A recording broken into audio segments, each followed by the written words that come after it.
Baiklah Bapak Ibu hadirin yang berbahagia, untuk acara yang selanjutnya yaitu sambutan kepada yang terhormat Ibu Fikani Nur Amalia SSNM selaku Kepala SMA Negeri 1 Duri, dimohon kesediaannya untuk memberikan sambutan dan membuka acara di seminasi pada kesempatan kali ini terkait dengan penyebaran pemahaman budaya positif yang dilakukan oleh calon guru program angkatan 11 SMA Negeri 1 Duri. Kepada beliau kami persilakan.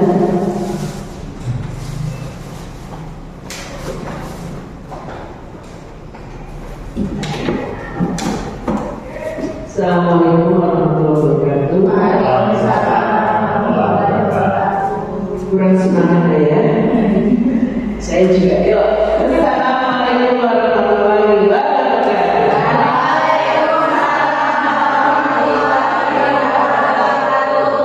Alhamdulillah wasyukurillah. Yang saya banggakan Bapak Ibu calon guru program angkatan 11 dan Bapak Ibu guru yang tidak CGP pun sangat saya banggakan.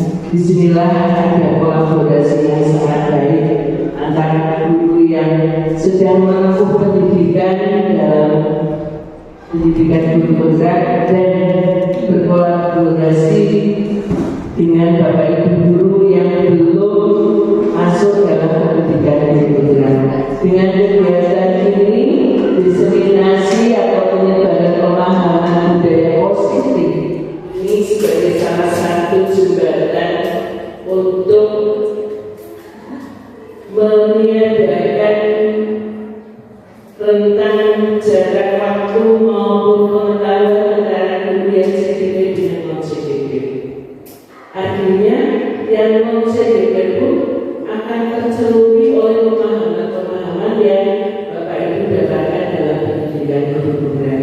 Ini salah satu hal yang luar biasa menurut saya, dan PR kita bersama mungkin nanti pesertanya bisa semua Bapak Ibu guru, sehingga betul-betul kegiatan ini tidak semata-mata hanya untuk memenuhi kegiatan aksi nyata dari para CDP, namun betul-betul real ini adalah kebutuhan sekolah. Terima kasih atas waktu yang diberikan kepada saya untuk memberikan sambutan, dan saya menyambut baik kegiatan seperti ini. Untuk itu ada agenda dalam komunitas belajar barangkali yang nanti bisa kita berdayakan untuk lebih mendalami, ya, untuk lebih memperdalam tentang budaya positif ini. Kalau di semester kemarin kita sudah ada diseminasi tentang disiplin positif juga, namun mungkin belum sampai kedalamannya. Kalau saya lihat itu belum sampai yang dalam sekali. Artinya dari ke-17 guru penggerak dan calon guru penggerak SMA Negeri 1 Duri ternyata belum begitu mewarnai sekolah kita. Untuk itu kegiatan ini betul-betul harus kita agendakan dengan lebih baik lagi supaya ilmu pengetahuan yang sudah didapatkan dalam pendidikan guru program bisa tersalurkan dengan baik kepada guru kita yang non CDP, sehingga tidak ada jarak di antara kita seperti itu. Itu harapan saya. Mudah-mudahan Bapak Ibu yang mengikuti sekarang dalam diseminasi budaya positif ini betul-betul bisa mencermati untuk bisa diimplementasikan dengan baik di dalam kelas pelajaran masing-masing. Namanya segitiga restitusi itu sesuatu hal yang mungkin sangat baik untuk bisa dilakukan. Tak itu CDP maupun non CDP pasti mampu melakukan itu, karena teori-teorinya sudah sangat jelas, sangat aplikatif. Nah, yang penting ada kemauan dan tekad yang bulat untuk melaksanakan itu. Saya ingin sekolah kita meningkat karakternya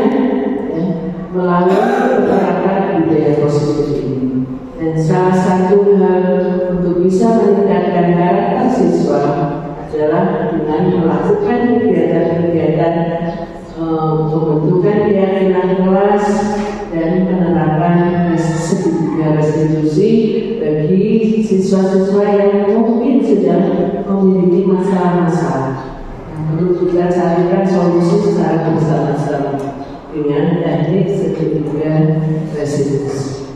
Itu harapan saya, jadi mohon tidak sekedar untuk memenuhi tugas kasih nyata, tapi betul-betul dengan terapkan di dalam kelas supaya betul-betul bisa berdampak bagi peningkatan kualitas maupun hasil belajar siswa-siswa kita. Itu yang perlu saya sampaikan. Mudah-mudahan langkah panjenengan semuanya untuk menuntaskan tugas-tugas yang ada di dalam pendidikan guru penggerak maupun untuk menuntaskan di dalam melakukan diseminasi terhadap teman-teman yang lain betul-betul akan bernilai baik dan berdampak untuk kemajuan sekolah kita. Terima kasih. Dengan mengucap Bismillahirrahmanirrahim, kegiatan diseminasi akan menyebarkan pemahaman budaya positif calon guru penggerak angkatan 11 SMA Negeri 1 Budik Kabupaten Pemalang saya nyatakan dibuka. Ikan cepat, ikan tengil. Mohon maaf saya tidak sempat untuk berbahasa basi. Terima kasih. Assalamualaikum warahmatullahi wabarakatuh.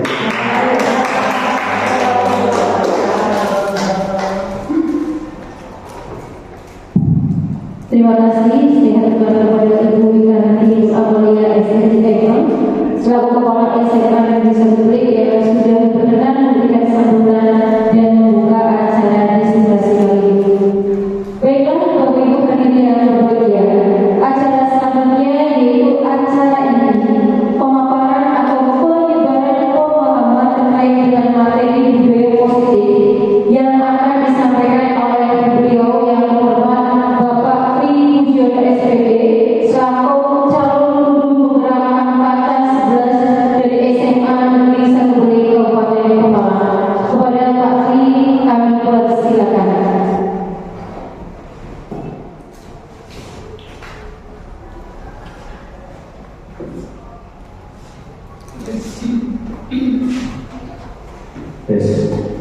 Terima kasih atas waktu yang telah diberikan.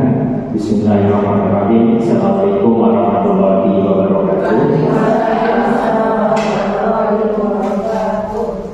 Ibu Wikanti Amalia SSINN selaku Kepala SMA Negeri 1 Budik yang saya hormati, serta Bapak dan Ibu-ibu guru hebat SMA Negeri 1 Budik yang berbahagia dan yang saya hormati juga. Pertama dan yang pertama, marilah kita panjatkan rasa syukur kita kepada Allah Subhanahu wa Ta'ala atas limpahan rahmat dan hidayahnya sehingga kita masih diberikan kesehatan dan juga kesempatan untuk bisa berkumpul di ruangan ini untuk mengikuti kegiatan yang sangat bermanfaat ini. Tak lupa salawat serta salam mari kita aturkan kepada junjungan kita Nabi besar Muhammad Sallallahu Alaihi Wasallam yang selalu kita nanti sahabatnya di yaumil akhir. Bapak Ibu guru hebat, izinkan di sini saya ingin berbagi pemahaman tentang budaya positif yang sudah saya peroleh melalui pendidikan guru penggerak. Di sini saya bukan yang lebih pintar dari Bapak Ibu guru semua, tapi di sini kita sama-sama belajar memperdalam pemahaman kita tentang budaya positif sehingga nantinya kita bisa mengimplementasikan ataupun mewujudkan budaya positif di lingkungan sekolah kita yang kita cintai ini. Bapak Ibu, jadi di sini sebelumnya saya mohon izin, saya akan memaparkan berkaitan dengan budaya positif. Nanti kita bisa belajar bersama-sama, bisa berdiskusi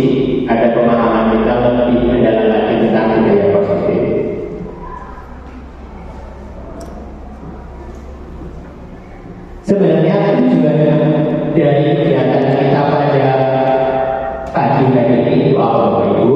Jadi di sini bahwa tujuan kita, tujuan pendidikan, bahwa ia dari Dewan menjelaskan bahwa tujuan pendidikan yaitu menuntun segala kodrat yang ada pada anak agar mereka dapat mencapai keselamatan dan kebahagiaan yang setinggi dalam masyarakat. Jadi dari tujuan pendidikan di sini, kita sebagai seorang guru itu tugasnya adalah menuntun murid kita sesuai dengan kodrat, baik kodrat alam maupun kodrat zaman. Dan untuk mewujudkan tujuan pendidikan tersebut, salah satu yang harus kita wujudkan terlebih dahulu adalah menciptakan sebuah budaya di lingkungan sekolah. Budaya apa? Yaitu budaya positif di sini. Apa itu budaya positif? Budaya positif adalah mewujudkan nilai-nilai keyakinan dan kebiasaan di sekolah yang berpihak pada murid agar murid dapat berkembang menjadi pribadi yang kritis, penuh hormat dan bertanggung jawab sesuai dengan profil pelajar Pancasila. Jadi di sini dari pengertian ini bahwa budaya positif itu adalah nilai-nilai yang diyakini bersama, di mana nilai-nilai tersebut nantinya akan menjadi sebuah kebiasaan. Tentunya kebiasaan-kebiasaan tersebut itu adalah kebiasaan yang berpihak pada murid. Karena salah satu filosofi dari Dewan itu adalah pendidikan, yaitu pendidikan yang berpihak pada murid. Seperti itu. Itu pengertian dari budaya positif. Apa saja kunci konsep inti dari budaya positif itu Bapak Ibu? Di sini dapat kita amati bersama bahwa kunci konsep inti budaya positif itu ada 7. Yang pertama, pembelajaran dengan paradigma baru. Yang kedua, disiplin positif. Ketiga, kebutuhan dasar manusia. Keempat, motivasi perilaku manusia. Kemudian yang kelima, posisi kontrol guru. Yang keenam, keyakinan kelas. Dan yang ketujuh, segitiga restitusi. Jadi untuk mewujudkan sebuah budaya positif, kita harus memahami 7 konsep yang ada di depan ini. Dari sini kita akan coba mempelajari satu persatu dari kunci konsep inti budaya positif tersebut. Kita mulai dari pembelajaran dengan paradigma baru. Apa itu pembelajaran dengan paradigma baru? Pembelajaran dengan paradigma baru merupakan pembelajaran yang dirancang berdasarkan prinsip pembelajaran berdiferensiasi, sehingga para peserta didik sesuai kebutuhannya berdasarkan tahap perkembangan sesuai teori psikologi modern untuk mewujudkan profil pelajar Pancasila. Jadi pembelajaran dengan paradigma baru di sini adalah pembelajaran yang dirancang berdasarkan diferensiasi. Diferensiasi di sini adalah apa Bapak Ibu masih ingat, ini sudah pernah mendengar istilah berdiferensiasi? Mungkin coba dulu. Berbeda. Jadi pembelajaran berdiferensiasi ini adalah pembelajaran yang memberikan atau memfasilitasi terhadap kebutuhan siswa atau murid yang berbeda-beda, baik dari minat ataupun karakteristik selanjutnya. Terima kasih betul sekali. Jadi pembelajaran berdiferensiasi di sini bukan berarti kita membeda-bedakan ataupun mengkotak-kotakan murid kita, tapi di sini kita dalam proses pembelajaran kita memberikan pelayanan yang berbeda terhadap anak didik kita sesuai dengan kebutuhan Dan tentunya dari kegiatan pembelajaran tersebut untuk mewujudkan profil pelajar Pancasila. Profil pelajar Pancasila tentunya sudah tidak asing lagi bagi kita, karena setiap harinya kita pasti akan selalu melihat, mendengar, dan juga mengamati itu. Seperti beriman, bertakwa pada Tuhan Yang Maha Esa, dan berakhlak mulia, mandiri, bernalar kritis, berkebinekaan global, gotong royong, dan kreatif. Dan di sini untuk lebih lanjutnya ada beberapa pertanyaan menarik. Di sini coba Bapak Ibu baca dan renungkan, kira-kira Bapak Ibu itu setuju atau tidak terhadap pernyataan-pernyataan yang ada di depan. Yang pertama, hukuman dapat mendisiplinkan anak. Kira-kira Bapak Ibu setuju atau tidak? Tidak setuju. Ya, Bu Naila tidak setuju. Alasannya kenapa? Ini kalau menurut saya ya Pak, kalau menurut saya itu hukuman itu kan sifatnya sesuatu yang negatif. Kadang-kadang ini berdasarkan pengalaman saya sendiri ya Pak. Dulu ketika zaman sekolah itu saya pernah satu waktu datang terlambat kemudian dihukum. Dan ternyata itu tidak menjadikan saya menjadi disiplin, karena yang teringat dalam otak saya itu ada sesuatu yang negatif dan saya kayak merasa sakit hati gitu Pak. Jadi untuk pernyataan yang pertama, hukuman dapat mendisiplinkan anak, saya rasa itu saya tidak setuju, karena ya mungkin ada yang disiplinkan hukuman, tapi menurut saya banyak yang tidak disiplinkan hukuman. Menurut saya. Terima kasih Bu Naila atas pendapatnya. Jadi hukuman dapat mendisiplinkan anak memang benar sekali. Kita tidak setuju bahwa sebuah hukuman itu bisa mendisiplinkan anak. Oke, mungkin dalam suatu waktu bisa saja mendisiplinkan anak, tapi hanya waktu tertentu saja. Tapi untuk kelanjutannya bisa saja anak tersebut kembali lagi kepada perilaku awalnya, yang mungkin bisa dikatakan tidak disiplin. Dan bahkan yang namanya hukuman itu bisa berdampak lebih. Dampaknya ini malah bisa berdampak negatif. Seperti itu mungkin ya Bapak Ibu yang kita rasakan. Kemudian pertanyaan yang kedua, pemberian hukuman dengan hal positif seperti membaca atau membersihkan halaman sekolah dapat meningkatkan disiplin anak. Kira-kira Bapak Ibu setuju atau tidak? Mungkin Bu Lisa.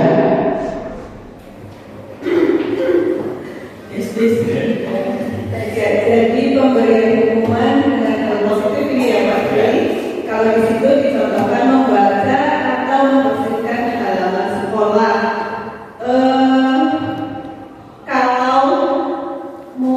Kalau saya setuju membaca dan membersihkan halaman sekolah itu kan bisa untuk pembelajaran siswa juga ya. Tapi sepertinya bukan sebagai hukuman, tapi konsekuensi. Misalnya di buku pembelajaran saya, misalnya pas saya mau belajar pas belajar bahasa Jerman gitu kan, ada siswa yang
toleransinya menurun.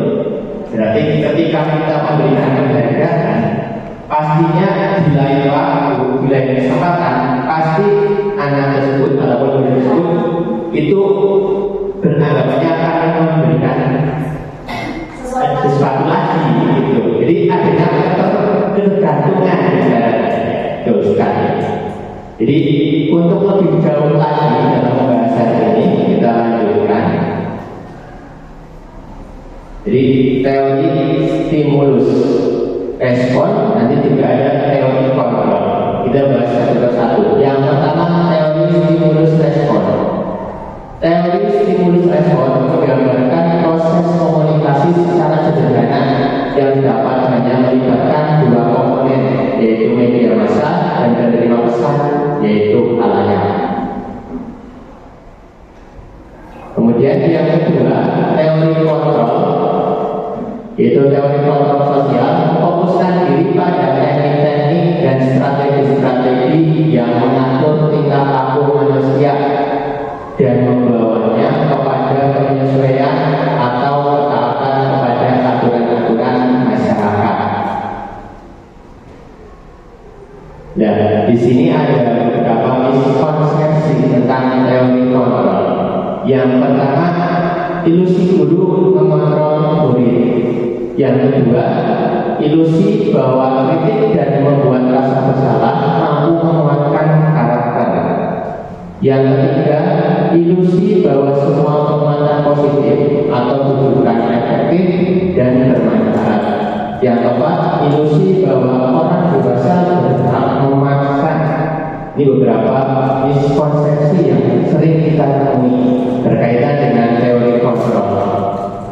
Dan di sini coba kita jelaskan satu persatu dari miskonsepsi tentang teori kontrol tersebut.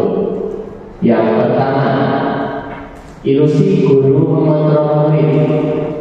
Di sini dapat dijelaskan bahwa pada dasarnya kita tidak dapat memaksa murid untuk berbuat sesuatu jika murid tersebut memilih untuk tidak melakukannya. Jadi kita tidak boleh memaksa terhadap murid.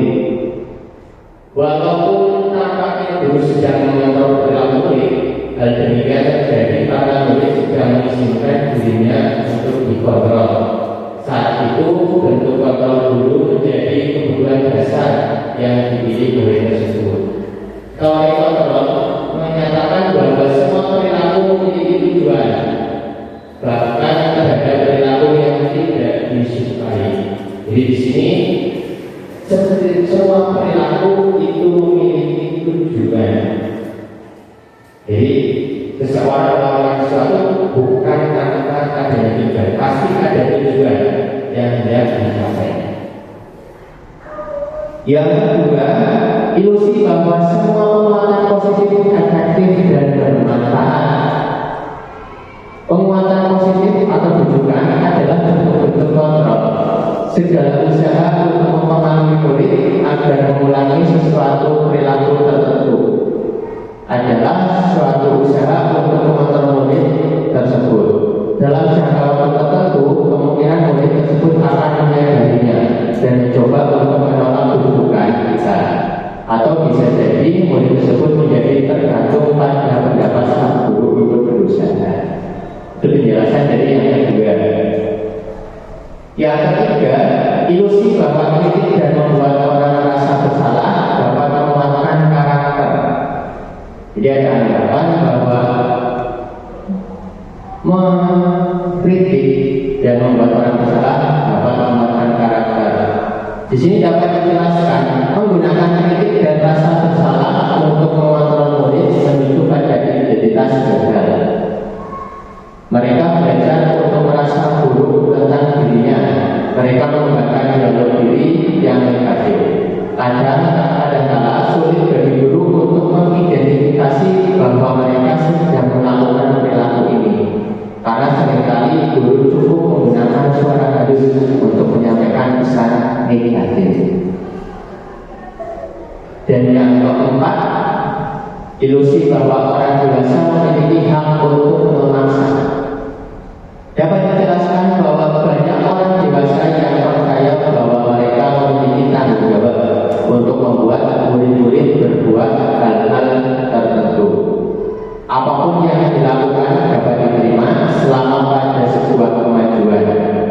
menghasilkan sebuah pengukuran kinerja. Pada saat itu pula orang dewasa akan menyadari bahwa perilaku memaksa tidak akan efektif untuk jangka waktu panjang dan sebuah hubungan permusuhan akan terbentuk. Jadi dengan memaksa itu tidak akan efektif dalam waktu yang panjang, mungkin hanya sesaat saja. Dan dengan adanya pemaksaan di sini itu akan menimbulkan hubungan yang rusak ataupun tidak harmonis dari pelaku-pelaku tersebut. Itu penjelasan miskonsepsi tentang teori kontrol. Dari sini perubahan paradigma stimulus respon terhadap teori kontrol atau teori pilihan. Siapa sesungguhnya yang memiliki kontrol?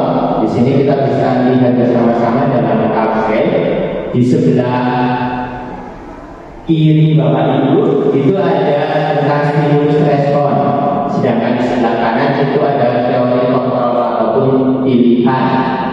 Di sini kita coba lihat beberapa contohnya. Yang pertama, pada stimulus respon kita mencoba mengubah orang agar berpandangan sama dengan kita. Jadi kita mencoba mengubah pandangan orang lain agar sama dengan kita. Sedangkan pada teori kontrol kita berusaha memahami pandangan orang lain tentang dunia. Jadi kita memahami, bukan kita mempengaruhi atau memaksa agar sama dengan kita, tapi kita mencoba memahaminya.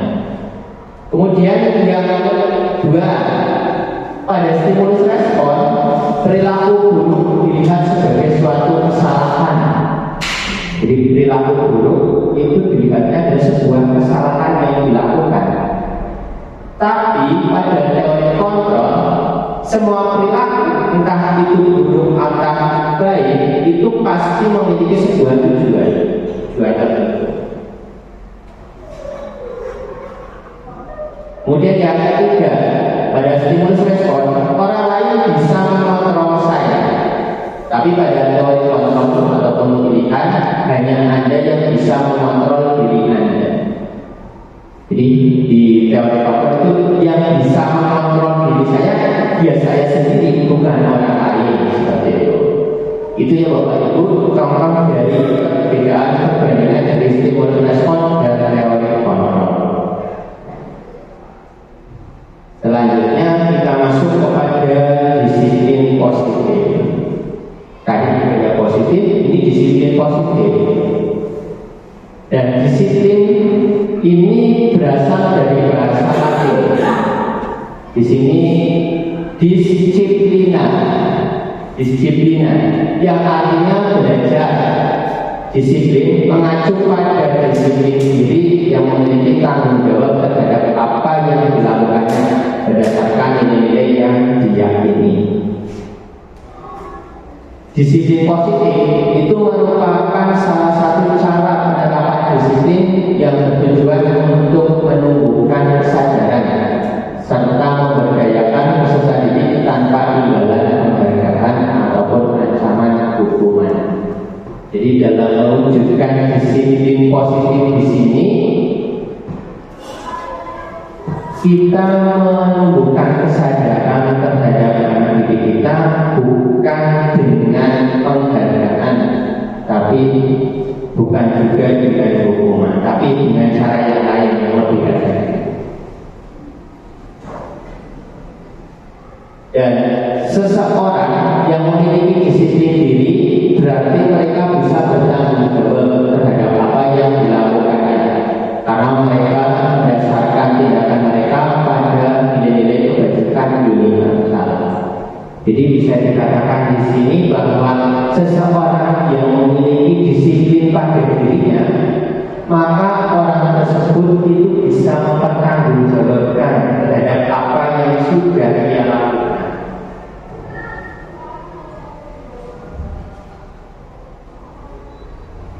Bagaimana cara membuat disiplin positif, terutama di kelas ataupun di sekolah kita? Ada beberapa langkah yang dapat dilakukan untuk mewujudkan ataupun membuat disiplin positif. Yang pertama itu adalah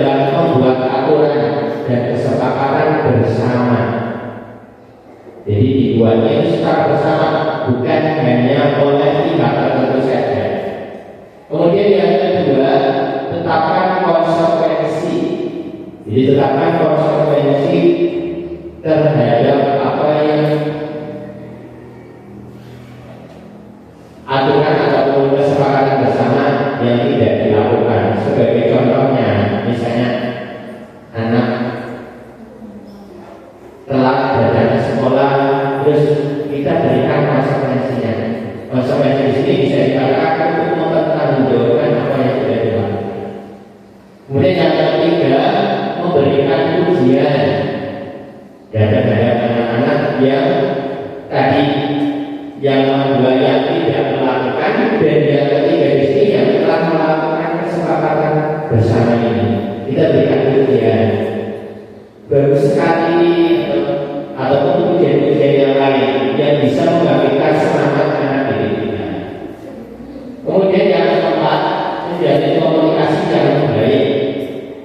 Jadi komunikasi ini sangat penting agar nanti disiplin politik bisa berjalan dengan baik. Kemudian yang kelima, jadi contoh yang baik. Jadi kita sebagai guru harus bisa memberikan contoh yang baik terhadap anak didik kita, terhadap murid kita. Karena mereka itu pastinya akan meniru apa yang kita lakukan. Katanya kan guru itu digugu dan ditiru. Maka dari itu di sini jadi contoh yang itu sangat penting dalam menunjukkan atau membuat disiplin positif. Dan contoh disiplin positif kita sebagai guru. Jadi yang disiplin di sini tidak hanya anak kita, tapi kita sebagai guru itu juga harus menerapkan disiplin positif. Sebagai contohnya, disiplin waktu datang dan pulang. Jadi kita ada kesepakatan bersama bahwa datang ke sekolah pukul berapa, pulang pukul berapa, dan kita laksanakan kesepakatan tersebut dengan cara disiplin waktu. Kemudian loyalitas. Loyalitas di sini berarti kita setia terhadap siapa? Ya setia terhadap sekolah kita, di mana kita menularkan ilmu kita kepada anak didik kita, ataupun di mana kita bekerja. Kemudian yang ketiga, memberi contoh positif bagi rekan. Jadi kita sebagai guru kita harus selain memberikan contoh yang baik kepada anak didik kita, kita juga bisa memberikan contoh terhadap rekan kita. Kemudian yang keempat, menjadi komunikasi yang baik dengan rekan kerja, dengan pimpinan ataupun dengan bawahan. Atau di sini kita bisa ubah dengan murid, karena guru itu tidak ada bawahannya. Jadi dengan murid. Kemudian yang kelima, di sini disiplin prestasi. Jadi kita sebagai seorang guru juga harus disiplin prestasi. Kita memiliki prestasi. Prestasi itu bukan hanya sebuah kejuaraan. Misalnya kita sebagai seorang guru menjadi juara atau menjadi guru berprestasi tingkat nasional, bukan seperti itu. Tapi prestasi di sini itu sudah bisa dalam bentuk yang lain. Untuk mewujudkan disiplin positif, di sini ada nilai-nilai kebajikan yang universal. Yang pertama, saya contohkan nilai kebajikan yang terdapat dalam profil ajaran Pancasila. Jadi sudah kita sebutkan bahwa beriman bertakwa kepada Tuhan Yang Maha Esa, berakhlak mulia, mandiri, bernalar kritis, berkebinekaan global, gotong royong, dan kreatif. Tapi selain nilai kebajikan universal yang terdapat dalam profil ajaran Pancasila, di sini kita juga bisa lihat nilai-nilai kebajikan. Pada di sini primary program sikap baik, toleransi, rasa hormat, integritas, mandiri, menghargai, antusias, empati, dan lain sebagainya. Kemudian ada lagi 9 pilar karakter. cinta Tuhan dan segenap cintanya, kemandirian dan tanggung jawab, kejujuran atau amanah, diplomatis, hormat santun, dermawan, dan juga yang lainnya. Kemudian ini ada lagi petunjuk seumur hidup dan keterampilan hidup. Keterampilan hidup meliputi dapat dipercaya, lurus hati, pendengar yang aktif, tidak merendahkan orang lain, memberikan yang terbaik dari diri. Kemudian petunjuk hidup peduli, penalaran, kerjasama, keberanian, pengetahuan, usaha, keluasan, dan juga yang lainnya. Ini banyak sekali tentang nilai-nilai itu berdasarkan yang dapat kita lakukan ataupun yang bisa anak didik kita lakukan untuk mewujudkan yang namanya disiplin positif. Bahkan ini ada lagi Bapak Ibu, ternyata banyak sekali. Ini disebut esensial hidup. Empati, suara hati, kontrol diri, rasa hormat, kebaikan, toleransi, keadilan.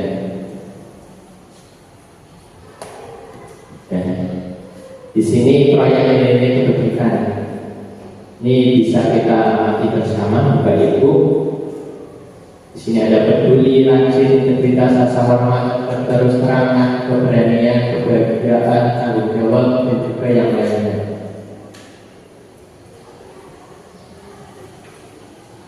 Ya, dari nilai-nilai ini yang kita harapkan bisa kita lakukan dan bisa kita tularkan, kita contohkan kepada anak-anak didik kita untuk mewujudkan tentang disiplin positif.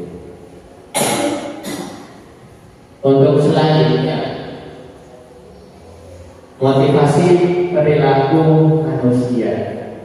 Jadi tadi kita sempat sedikit menyinggung bahwa segala sesuatu perilaku itu pasti ada tujuannya. Tujuan di sini adalah motivasi. Di mana motivasi perilaku manusia itu bisa dibedakan menjadi dua. Yang pertama itu adalah motivasi ekstrinsik dan yang kedua motivasi intrinsik. Apa perbedaan dari kedua motivasi tersebut? Yang pertama, motivasi ekstrinsik di sini adalah motivasi perilaku manusia yang berasal dari luar diri mereka. Di sini motivasi ekstrinsik itu bisa dikarenakan untuk menghindari hukuman. Jadi seseorang itu melakukan sesuatu karena tidak ingin dihukum. Kemudian yang kedua yaitu untuk mendapatkan imbalan atau penghargaan dari orang lain. Jadi manusia melakukan sesuatu itu karena ingin mendapatkan penghargaan ataupun imbalan. Itu dari ekstrinsik atau dari luar. Kemudian yang kedua itu intrinsik. Motivasi intrinsik di sini itu motivasi yang berasal dari dalam diri kita. Di mana motivasi intrinsik di sini yaitu untuk menjadi sosok yang mereka inginkan dan menghargai diri sendiri dengan nilai-nilai yang mereka percaya. Jadi mereka melakukan sesuatu itu karena ada nilai-nilai yang mereka percayai.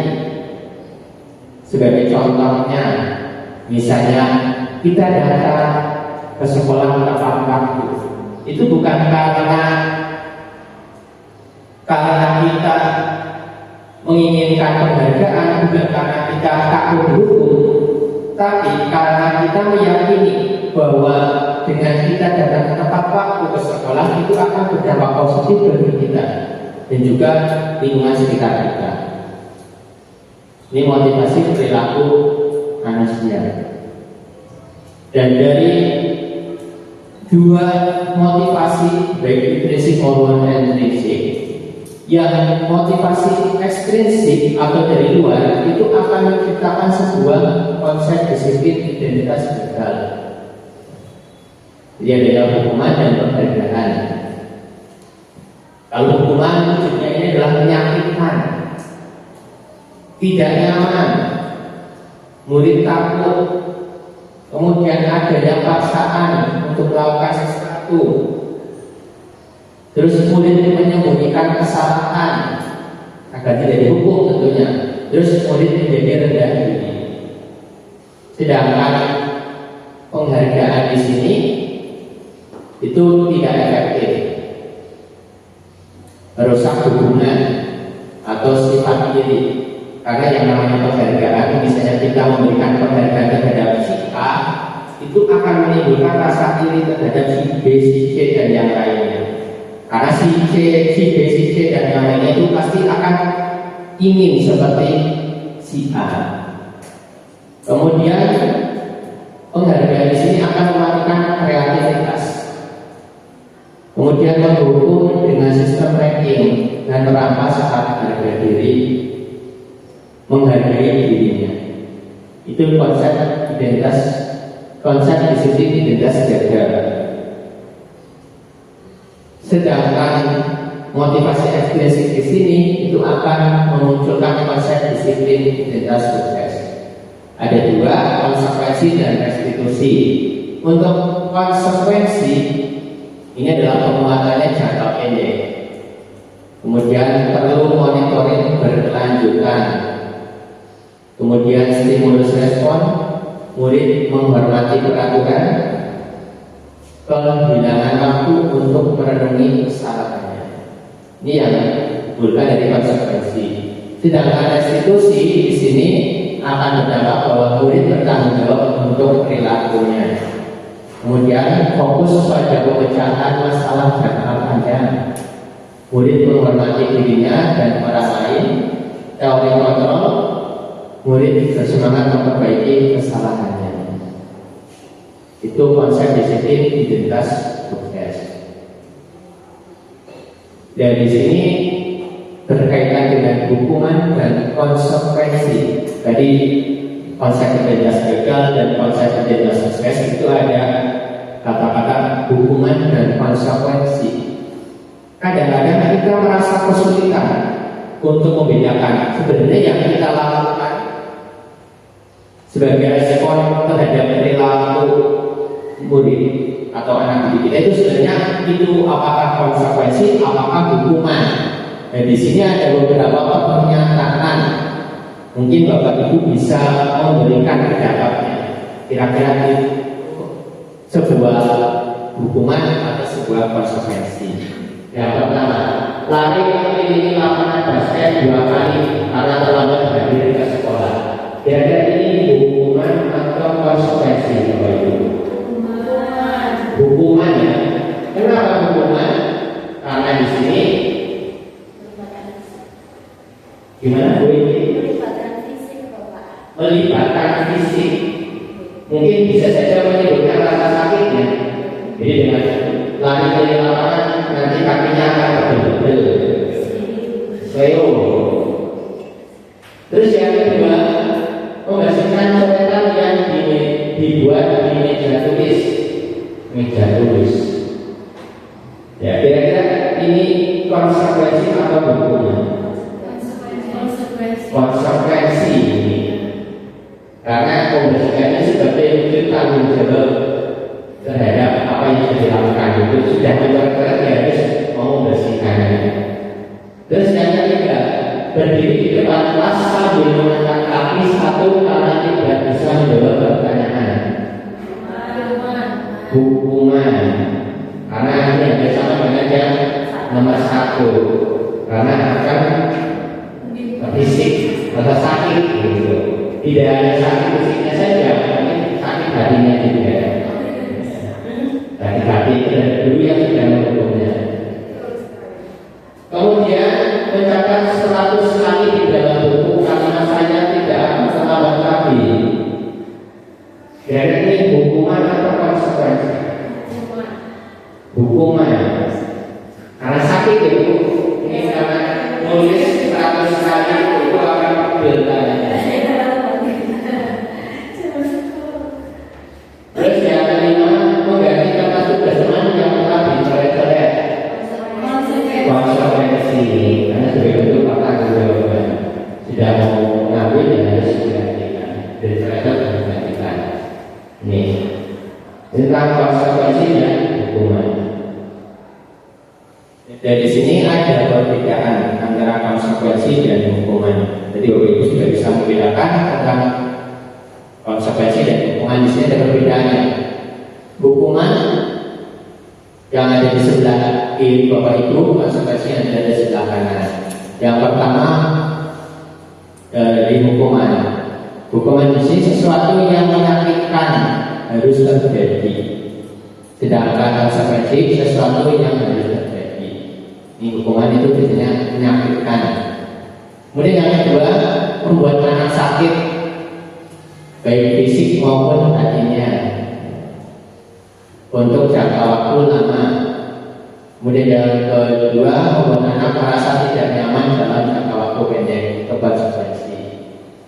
Kemudian hukuman, anak mengerti kedisiplinan, sedangkan konsekuensi anak akan menghargai disiplin. Kalau hukuman itu berupa paksaan, kalau konsekuensi itu berupa stimulus ataupun tanggapan, dan juga perbedaan yang lain. Nanti ini materinya akan saya bagikan pada Bapak Ibu, jadi biar nanti bisa sambil dipelajari. Nah, di sini kita sering mendengar ataupun mengalami bahwa didukung oleh penghargaan. Bapak Ibu sudah pernah mengalami atau bahkan sudah pernah melakukannya, atau mungkin bahkan korbannya. Ya, di sini didukung oleh penghargaan. Saat kita berulang kali menjanjikan hadiah kepada anak-anak agar berperilaku tanggung jawab, atau kepada seseorang murid agar mempelajari sesuatu yang baru, atau kepada seorang karyawan agar melakukan pekerjaan yang berkualitas, kita sedang berasumsi mereka tidak dapat melakukannya, atau mereka tidak akan memilih untuk melakukannya. Dihukum oleh penghargaan di sini pengaruh jangka pendek dan jangka panjang. Penghargaan efektif jika kita menginginkan seseorang melakukan sesuatu yang kita inginkan dalam jangka waktu pendek. Jadi penghargaan itu bisa efektif ketika kita menginginkan seseorang itu melakukannya itu hanya jangka waktu yang pendek. Jika kita menggunakan penghargaan lagi dan lagi, maka orang tersebut akan bergantung pada penghargaan yang diberikan serta kehilangan motivasi dari dalam diri. Jadi akan tergantung melakukan sesuatu yang karena ingin mendapatkan penghargaan. Kemudian jika kita mendapatkan penghargaan untuk melakukan sesuatu yang baik, maka selain kita senantiasa berharap mendapatkan penghargaan tersebut lagi, kita pun menjadi tidak menyadari tindakan baik yang kita lakukan. Jadi ternyata dengan memberikan penghargaan itu malah akan menjadi penghukum kita dalam jangka waktu yang panjang. Penghargaan dihukum oleh penghargaan menghukum. Penghargaan menghukum mereka yang tidak mendapatkan penghargaan. Misalnya dalam sistem ranking, mereka yang mendapatkan ranking 2 akan merasa paling dihukum. Kemudian memberikan penghargaan dan hukuman adalah hal yang sama karena keduanya mencoba mengendalikan perilaku seseorang. Kemudian karena orang pada dasarnya tidak suka dikendalikan dalam jangka waktu yang lama, penghargaan akan terlihat sebagai hukuman. Jika suatu penghargaan diharapkan namun tidak mendapatkannya, jadi tanpa disadari bahwa penghargaan yang diberikan itu malah akan menghukum. Mungkin tidak menghukum orang tersebut, tapi menghukum yang lain yang berada di dalam satu lingkungan. Selanjutnya keyakinan kelas. Ya. Mengapa keyakinan kelas? Mengapa bukan peraturan kelas? Mungkin ada Bapak Ibu yang mau memberikan pendapatnya. Kira-kira kok dikatakannya keyakinan kelas, bukan peraturan kelas? Mungkin ada yang bersedia untuk memberikan pendapatnya.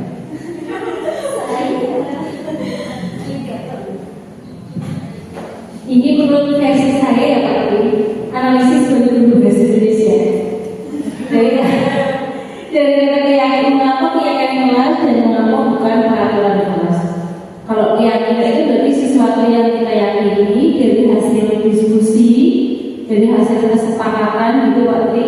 Kalau peraturan itu kayak kesannya lebih negatif dan kalau bahasa Jawa itu kayak ngomong gitu Pak, peraturan langsung. Pokoknya nanti ada hukuman penyertanya kalau dia mengikuti aturannya. Tapi kalau keyakinan berarti sesuatu yang memang sudah diyakini dari dirinya masing-masing, insya Allah juga semua yang terlibat membuat keyakinan kelas itu akan lebih termotivasi untuk melakukannya. Itu menurut saya. Kalau peraturan itu kayak kesannya diatur gitu ya Pak, diatur sesuatu yang mungkin ada sisi negatifnya. Kalau menurut saya seperti itu. Barangkali mungkin teman-teman yang lain juga punya pendapat yang lain. Ini dari analisis asal kata menurut saya. Terima kasih Pak. Begitu. Oke, terima kasih Bu Nela, luar biasa sekali penjelasannya.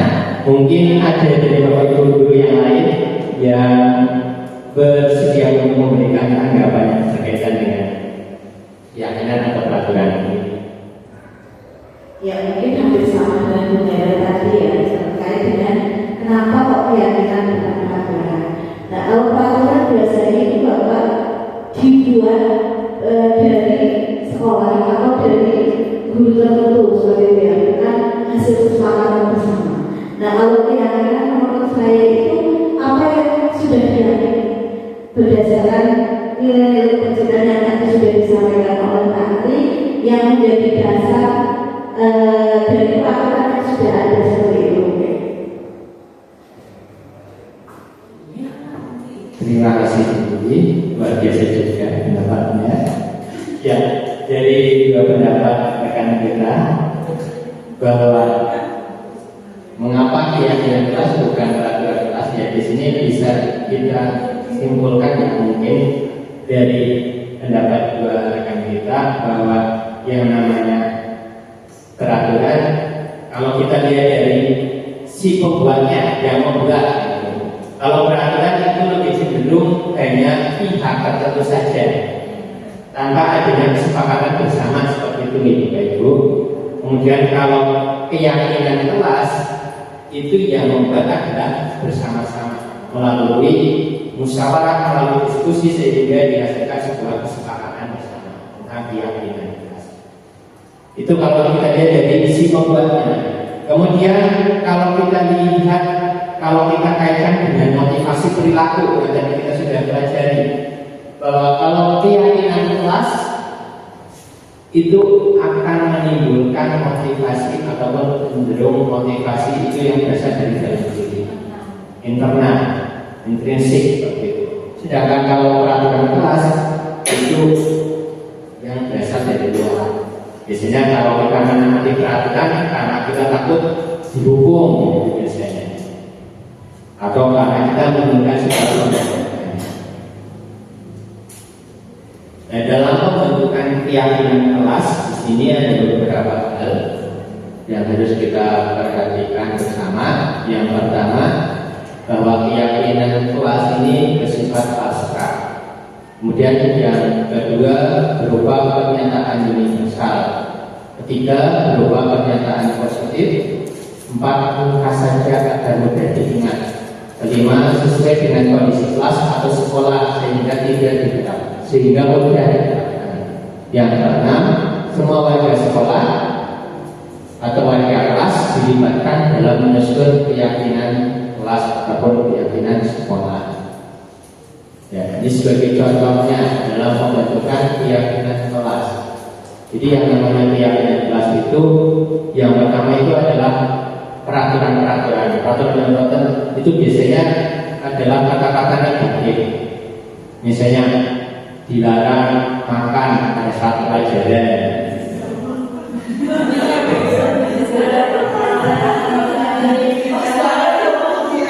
Nah, kemudian misalnya mungkin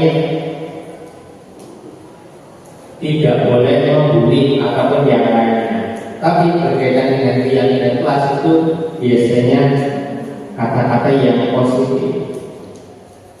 Misalnya kalau dilarang makan itu yang positif itu bagaimana, Mbak Ibu? Makan dan minum pada saat istirahat. Ya, makan dan minum pada saat istirahat. Itu poin lebih positif. Kalau misalnya tidak boleh membuli. Berarti yang positif itu saling menghargai dan menghormati. Dan bahkan nanti bisa diringkas lagi dari kata positif itu menjadi satu nilai kebajikan. Misalnya makan dan saja istirahat, berarti itu nilai kebajikannya apa? Bisa kita ambil disiplin, terus menghargai, bisa. Ini pembuatan keyakinan keras. Itu Bapak Ibu, dan kita lanjutkan. Semoga Bapak Ibu masih semangat. Apa mau kita screening dulu? Ya, kita senang Bapak Ibu. Mohon izin Bapak Ibu bisa berdiri dulu. Kita senang. Saya ingin. Sekarang kita senang sambil nyanyi. Nanti ini saya contohkan dulu.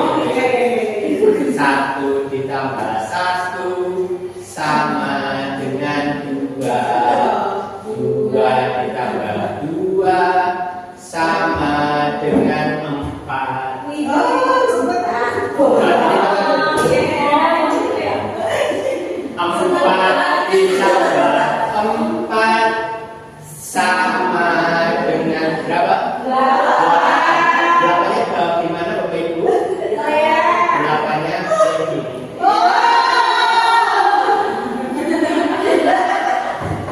Kemudian 8 ditambah 8 sama dengan 16.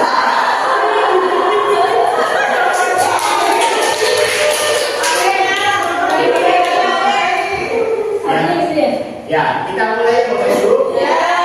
Mulai Bapak Ibu. Ya. 1 ditambah 1 sama dengan 2. 2 ditambah 2 sama dengan 4. 4 ditambah 4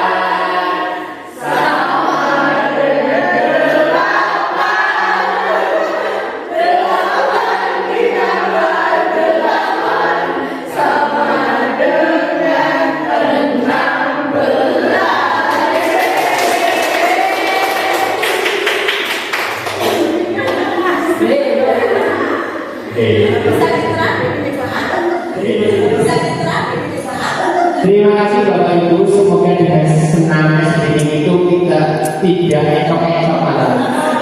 Tapi ini saya agak pegel. Oke, Bapak Ibu kita berhubung ini Pak Mes sudah lagi dimakan. Ya, untuk materi selanjutnya tentang kebutuhan dasar manusia. Jadi setiap manusia itu pasti memiliki kebutuhan. Di sini ada 5 kebutuhan dasar yang akan dipenuhi oleh manusia itu sendiri. Yang pertama adalah kebutuhan bertahan hidup. Apa kebutuhan bertahan hidup di sini? Contohnya adalah makanan, pakaian, tempat tinggal, keamanan, dan juga kesehatan. Kemudian yang kedua, kebutuhan dasar tentang kasih sayang, yaitu rasa diterima, dipedulikan, menjadi bagian dari kelompok. Yang ketiga, nilai kebutuhan dasar kebebasan. Yang pertama contohnya mandiri, memiliki pilihan, mencoba hal baru, mampu mengendalikan atas dirinya. Yang keempat, penguasaan, harga diri, kepemimpinan, keinginan untuk dianggap, berprestasi, diakui, didengar. Kemudian yang kelima, kesenangan, bermain, humor, antusiasme, tertawa. Itu 5 kebutuhan dasar manusia. Dan kita bisa lihat gambarnya di sini sebagai contohnya. Gambar yang pertama, kira-kira ini kebutuhan dasar yang mana Bapak Ibu? Bertahan hidup. Karena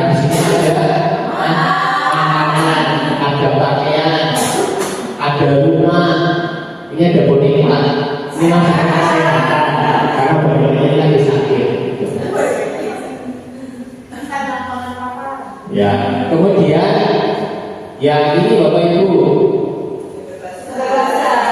kebebasan. Terus yang ketiga, kasih sayang. Kasih sayang nenek kepada cucunya. Terus ini yang joget-joget Bapak Ibu, kesenangan. Berarti kita ketika joget-joget berarti kita berusaha memenuhi kebutuhan akan kesenangan kita. Terus yang terakhir di sini penguasaan. Ini juga kepala penguasaan dunia. Oke. Selanjutnya sudah tentang 5 kebebasan dasar manusia. Selanjutnya 5 posisi kontrol kita sebagai seorang guru. Jadi kita sempat membahas tentang posisi kontrol. Di sini kita akan coba mempelajari tentang 5 posisi kontrol seorang guru. Ada 5. Yang pertama menghukum, kedua membuat rasa bersalah, ketiga sebagai teman, keempat sebagai pemantau, kelima sebagai manajer. Di sini kita contohkan dalam sebuah kasus. Yang pertama itu posisi kontrol guru sebagai penghukum. Kasusnya adalah siswa terlambat datang ke sekolah. Sebagai penghukum, gurunya berkata, kamu selalu saja terlambat. Sekarang kamu berdiri lapangan basket 10 kali. Jadi meminta anak untuk berdiri lapangan basket 10 kali. Itu penghukum. Apa dampaknya? Dampaknya kemungkinan murid akan marah dan menunda. Jadi karena dihukum, murid itu akan marah, kesel, jengkel, dan mungkin saja menunda. Kemudian yang kedua, membuat rasa bersalah. Kasusnya masih sama. Ketika membuat rasa bersalah, Bapak Ibu akan mungkin mengatakan, berapa kali Bapak Ibu mengingatkan kamu selalu membuat kecewa. Dengan kata-kata tersebut, anak tersebut itu akan merasa bersalah. Dampaknya, murid akan merasa menjadi orang yang gagal dan tidak dapat membahagiakan orang lain. Kemudian yang ketiga, kasusnya masih sama, siswa terlambat datang ke sekolah. Posisinya guru sebagai teman, yaitu ayo dong ikuti aturan sekolah. Ya sudah, tidak apa-apa, lain kali jangan diulangi ya. Dampaknya murid akan merasa akrab dengan guru, namun murid juga akan menjadi tergantung pada guru tersebut. Kemudian yang selanjutnya, kasus masih sama. Di sini guru memposisikan sebagai pemantau. Kamu sudah melanggar peraturan sekolah. Kamu tahu konsekuensinya. Dan dampaknya murid memahami konsekuensi yang harus dijalankan. Namun ia mungkin merasa tidak nyaman menjalankan konsekuensi tersebut. Kemudian yang terakhir, kasus masih sama, siswa datang terlambat. Sebagai manajer, di sini sebagai manajer, kontrol yang gimana? Ketika guru sebagai manajer, guru akan mengajukan beberapa pertanyaan. Apa kamu tahu kesalahan kamu itu? Kira-kira bagaimana cara kamu memperbaiki kesalahan kamu? Dampaknya, murid memiliki tanggung jawab untuk mencari jalan keluar permasalahannya. Itu 5 posisi kontrol kita sebagai seorang guru. Mungkin dari Bapak Ibu sekian ada yang mungkin dari 5 posisi kontrol di sini yang sering Bapak Ibu lakukan dalam kesehariannya sebagai seorang guru. Mungkin ada yang mau bercerita ataupun mengemukakan pendapat-pendapat berikutnya. Silakan mungkin sebenarnya yang sedang memandang mau memberikan pendapat.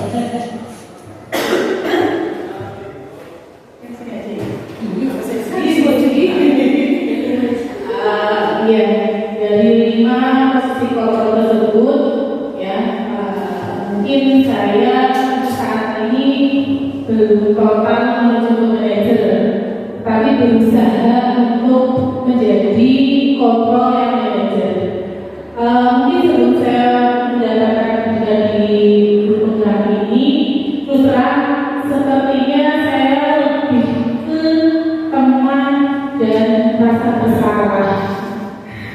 Ya, mungkin saya yang tadi ini sudah diterapkan sama Bapak Tri, ada juga yang menggunakan bahasa yang halus, tetapi ini juga ketik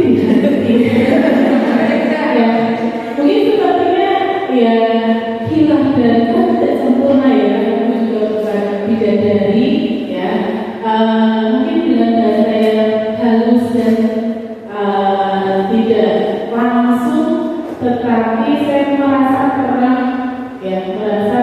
ke kontrol rasa bersalah, atau seringkali juga saya gunakan ke arah yang teman, karena terlihat tidak kalau siswa dari kita yang sudah kelas 3 itu sudah cukup mulai berada dewasa, dan itu kalau kita sikapnya kayak distract terus kan nggak bisa, tetapi itu juga tidak baik di MKT ya. Tetapi untuk saat ini kelas saya untuk pendidikan ini saya mencoba untuk berproses menuju ke guru kontrol pada manajer, biar anak-anak juga punya tanggung jawab ya, dan kita juga mempunyai apa ya,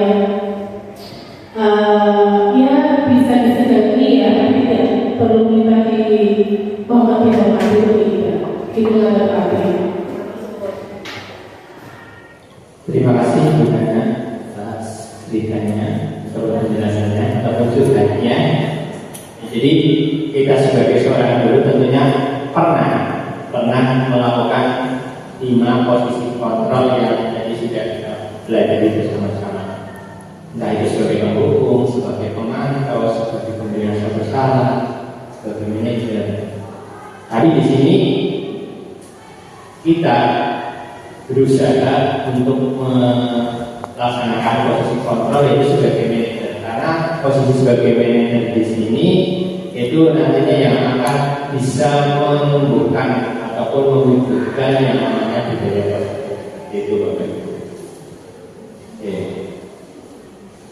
Selanjutnya ini materi yang terakhir Bapak Ibu tentang segitiga restitusi. Segitiga restitusi di sini adalah sebagai langkah-langkah yang dilakukan guru dalam posisinya sebagai manajer, sebagai seorang manajer.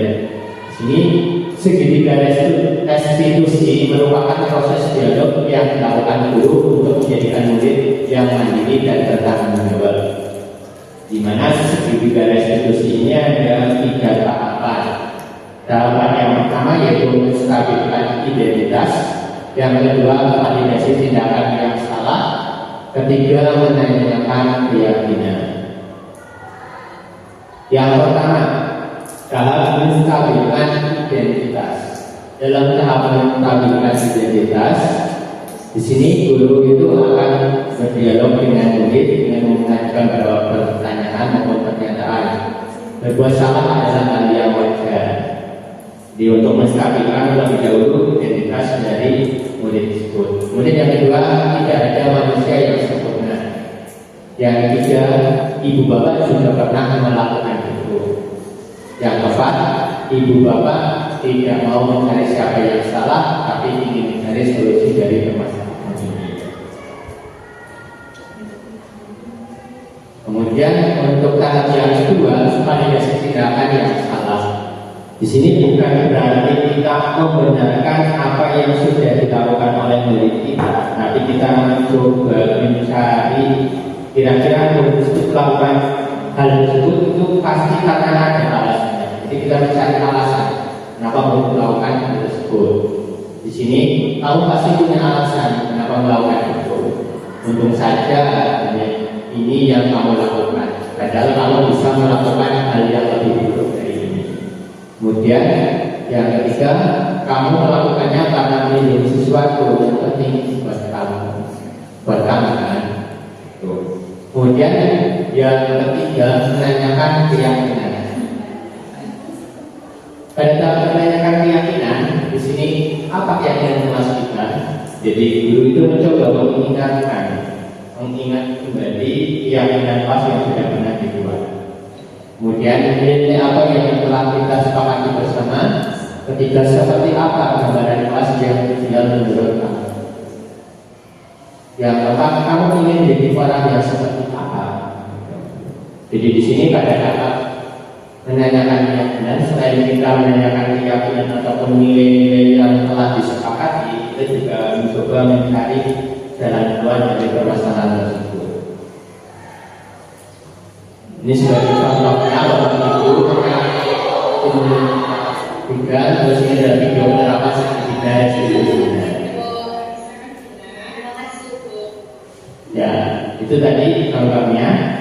Dan pertanyaanku nanti, apakah Anda setuju dengan tindakan yang dilakukan oleh guru? Jadi tadi guru itu mencoba menerapkan segitiga restitusi. Jadi tahapan-tahapan yang ada seperti menstabilkan identitas, kemudian validasi tindakan yang salah, kemudian menanyakan keyakinan. Kira-kira di sini, apakah Bapak Ibu setuju dengan tindakan yang dilakukan oleh guru tadi? Setuju. Kemudian yang kedua, menurut Bapak Ibu, apa tindakan yang telah dilakukan guru terhadap siswa sudah tepat? Sudah. Yang ketiga, tindakan restitusi yang dilakukan sudah sesuai dengan itu.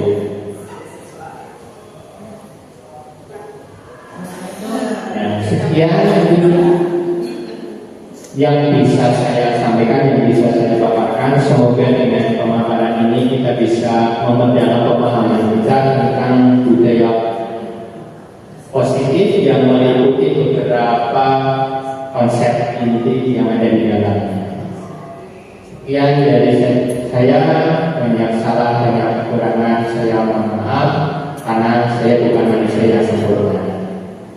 Burung Irian, burung Cendrawasih. Cukup sekian, terima kasih. Sekian tanpa kasih, cukup sekian, terima kasih. Terima kasih Pak Tri untuk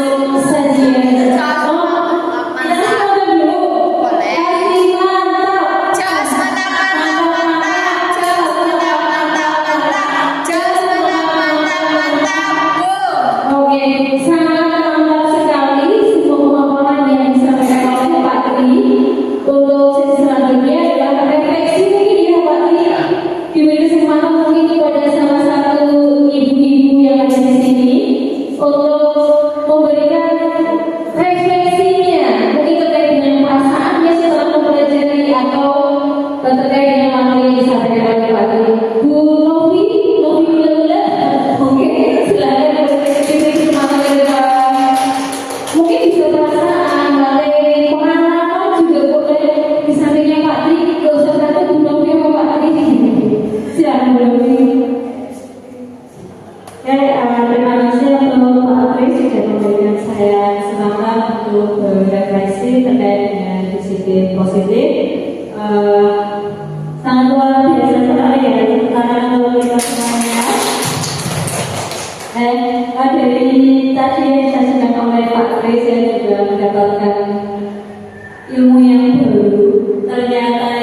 Terima kasih Bu Novi untuk refleksinya. Bapak Ibu sekalian, untuk mengakhiri acara hari ini, beri close yang mulia untuk Pak Presiden. Terima kasih Pak Presiden, juga belajar Pak Presiden. Sekali lagi Bapak Ibu sekalian, demikian rangkaian penyampaian dan pemaparan terkait dengan pemahaman budaya positif yang sudah disampaikan oleh Pak